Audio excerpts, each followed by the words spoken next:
Yo, what's going on, Headliner Nation? Welcome back. It's Kyle from the Fantasy Headliners.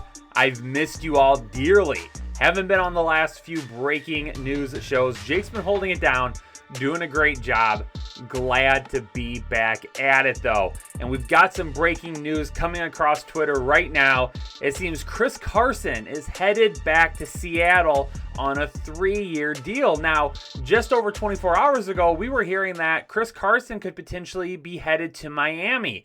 Seattle comes in the last minute and gets a deal done and brings him home. Now, I am a little bit shocked by it. I was not expecting Chris Carson to be back in Seattle. Rashad Penny, I thought he was finally going to get his opportunity, but I guess Penny's never going to be a thing. You know, the only thing that I'm more sure of at this point than Penny not being a thing is that Chris Carson must have some scandalizing videos or some pictures of his head coach, Pete Carroll, because this guy continues to get touches no matter what happens. But I don't hate Chris Carson by any means. This is a really good opportunity for him. Let's take a look at that contract, though. Headed back to Seattle, 3 years, $24.625 million.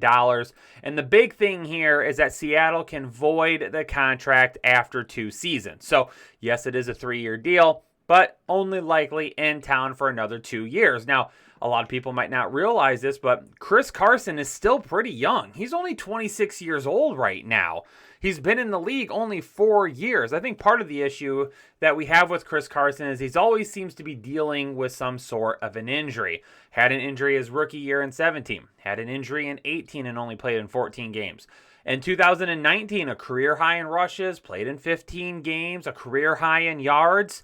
But then 20, we come back, and again, another injury issue, only plays in 12 games last season.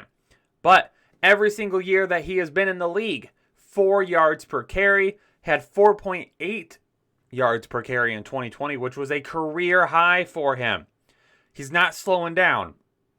There is one thing that we know about Chris Carson. If he is on the field, he is going to play, and he is probably going to play well. One of the only reasons that we're kind of taking a look at Chris Carson and trying to bypass him, again, some of those injury concerns. It's tough to deal with that when we get into a season, especially at the running back position. It's really hard to go after a running back that you know is going to be banged up a majority of the time. I get it, okay? But I don't want us to just continue to walk away from Chris Carson on a repeated basis. I mean, last year, his 14.1 yards per game, or excuse me, his 4.1 fantasy points per game was, in half PPR leagues, was higher than a few other guys, including Austin Eckler, Miles Sanders, Antonio Gibson, DeAndre Swift, Kareem Hunt, Ronald Jones, Kenyon Drake, Clyde Edwards-Helaire. So there were some guys in there that on a per-game basis, Chris Carson absolutely played a lot better than. But again, if you're going to be drafting him, you have to draft him under the assumption he's going to be banged up. Because that's really all it's been since he's been in the league.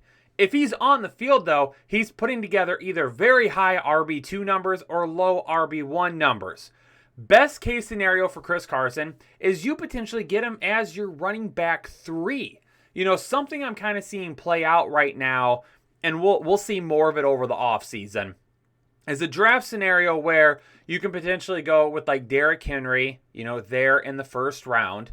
And then you kind of get into the second round and you're going to have your pick over several other running backs. But you could get like a Derrick Henry, and then several rounds down the road after you've got Derrick Henry as your RB1, you bring in somebody as your RB2, and then your RB3 is Chris Carson. And that's excellent, because if you can start Chris Carson as your flex every single week, that's the best place for him, because if he can't go, then you've got your pick. If you got to go with wide receivers, you're not going to be flexing any tight ends anytime soon. But another running back, whatever it may be, you're not going to have to rely on him on a weekly basis. You've got your RB2s done, and then you've got Chris Carson as your RB3. That's absolute excellent fantasy value, and it's something that we could see play out in drafts this year. For me personally, taking a look at it, factoring in probably some missed games. And yes, I think they try to get Penny a little bit more involved this year than what they have in the past.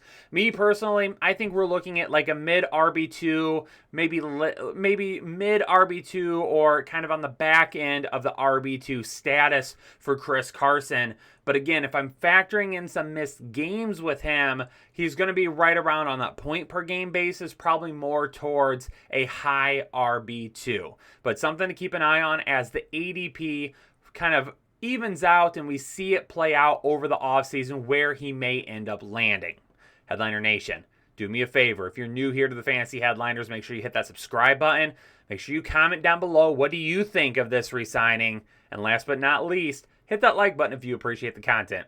Headliner Nation, I've got another video to do because we've got more breaking news coming across right now. I'm going to go get that done. Peace out. Stay safe. Stay healthy. I'll catch you on the next episode of the Fantasy Headliners.